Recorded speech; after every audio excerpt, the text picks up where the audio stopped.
it was pretty good secret we kept. You know, everybody had asked, ABC wanted to know. No, we never told them. You know, and some of that was that David had such a nice relationship with Bob Iger. I mean, they were really they got each other. You know, so that I think Iger was fine with not knowing, whereas maybe the people on, you know, your network executive for your show probably was getting a little nutty about it. But we were so on our own. Do you know what I mean? For better or for worse, a lot of what ABC thought didn't count for a lot. You know, I mean, we were going where we were going. They probably didn't have any thoughts anyway. But that's kind of what it was what it was. You know. So what was the approach to that one? Well, it was sort of like, I don't know who's credited with writing that. Is it David and me? I'm not sure. I think it is, yeah. Yeah. So, you know, it was sort of like, you know, I'd compare it to writing a movie with David. You know, that was kind of the beginning of our collaboration as well. So that it was you, Mark Frost, and Harley Payton were the credited writers on that one. Okay. Well, that makes sense that Mark would write it too. That's what I thought. But I think I wrote my stuff with Dave. I think, you know, I can't really remember, but I think we're up at his house doing that.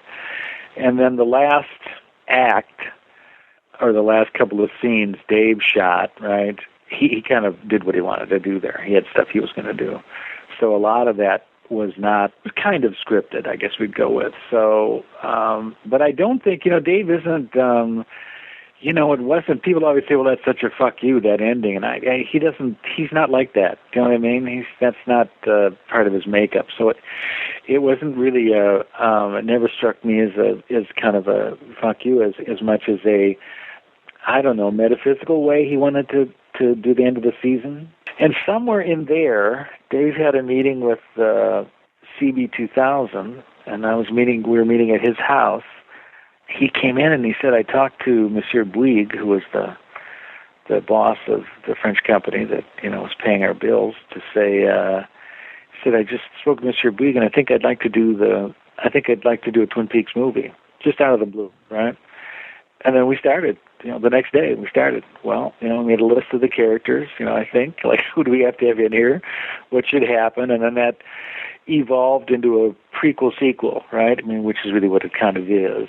They said they'll add this to, you know, I think he had a 3-picture deal or something with CB 2000. He said they're willing to add this to that.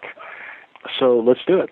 So we did. I mean, we just started in the next day, you know, and I think we probably started it as a sequel, but then it would be just as much fun to go back and get stuff too, you know, to set it up.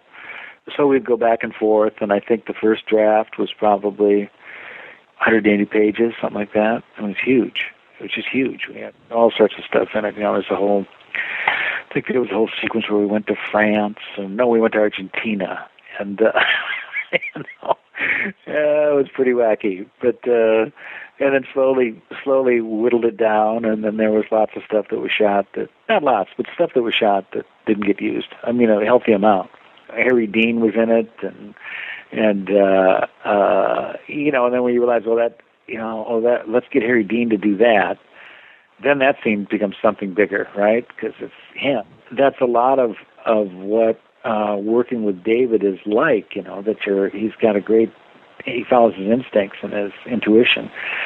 So things would evolve to places you were going to do one thing one day and suddenly you're doing something else. It was really pretty cool. And then the same thing, of course, happens when he shoots. You go there and they're shooting something you've never seen before. That he just came up with that idea, which is great. You know, that's fine. When you guys are throwing out ideas and stuff, and you're talking about, you know, like the room over the convenience store, is that just all him, or how much are you adding to that kind of stuff? And what kind of logic do you see to it, if any? Or do you just go, this would be cool? No, there's a logic to it. There's a world we're in, you know, that we're really clear on. The convenience store is Mark and David. I think that's their idea. And I think that, like I said, I think that was supposed to be in the series somewhere. But a lot, you know, it's like any good collaboration. I can't really remember who thought what up. You know, we're in the same room, and You start to think with one mind almost. Yeah, and you think, well, that'd be cool. Let's do that. What if this happens to him? And then, long gone like a turkey through the corn. That's an expression Dave uses. I know that's his. Some of that stuff jumps out, but not in any, not in a way that I could remember. Oh, that was a great. I can remember when I thought that up. I kind of don't think that way anyway. So it's hard for me to. My mom was deaf.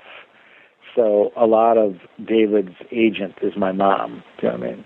Because that's how a lot of that is hers. Give me the glad hand and all that stuff. Is my mom said that stuff. So some of that is that. But otherwise, basically, it's it just kind of evolved. We'd have something we'd be thinking about that wouldn't necessarily be connected with the movie initially, and then you think, well, we could do that. That'd be a cool thing. The movie kind of addressed what we already knew a little bit, but then it just took that mythology and pushed it so much farther, added so many things to it. Yeah, it was really it's a David Lynch movie, which kind of grows in reputation these days, I think. Like I said, I don't pay a lot of attention to that, but people come and say, God, I watched that movie, that's really good. Why do people hate it? I don't think anybody hated it. Yeah, they did. I'll tell you, yeah, they did. But, we, like I said, yeah, I think you're exactly right. We just sort of got more and more immersed in whatever that world was, like the Garmonbosia, that's the planet they're from, right? Is a planet covered in corn, right? Cream of corn. Which we never got to. I don't think we were ever going to shoot that, but that's what their planet was. So we were way off doing that stuff, and there was stuff about ants under a card table during Eisenhower's inauguration, and I don't know where the hell we got that. Wow. I Love Lucy was going to be playing on the TV, and all sorts of stuff that we'd go way off looking. You're kind of looking for stuff, And I think that came from the fact that, that we were going to start in, I think that's 1956, that the Eisenhower's inaugural was stopped for a half hour. The ball was stopped because that was the night that on I Love Lucy she had her baby. And they literally stopped and went and watched television for a half hour and then went back to the... So, I think we must have had something we were going to connect with that and, which we didn't, but I think it's in the ants under the Formica table is in the first draft. I'm pretty sure of that. Yeah, what can you tell me about Philip Jeffries, the David Bowie character? He was somehow related to Wyndham Earle. Another sort of strayed FBI agent, I guess you'd say. And I think that was Jeffries was all about Josie. Somehow that connects in my mind to Josie because Josie was going to be in Argentina, and so that's why he was in Argentina. And then David Bowie got hired because Debbie Trutnick, who was David's assistant, had a crush on him, loved him, and she would always say when we were working on stuff, she'd always be jokingly say, "Is there a part for Mr. Bowie yet?" in that. So after about 3 years of that, David said, "Well, let's get David Bowie to do that." Yeah? So that's kind of how David Bowie got in there. The thing where they're looking at the monitor and then he's there and he's not there and all that stuff, that's very much like the Robert Blake character of, if you could call a house and be standing next to the person you're talking to in the house, how does that work? It's kind of, everything is kind of a dream, and you should take from those movies what you think is in that movie. Do you know what I mean? There's a lot of things that do defy explanation, but not in a sort of fuck you way, which is, I think, he gets criticized for sometimes, but much more in a way that this is a dream. This is a dreamlike thing, and so look at it, and what do you think it is if you saw this in your dreams?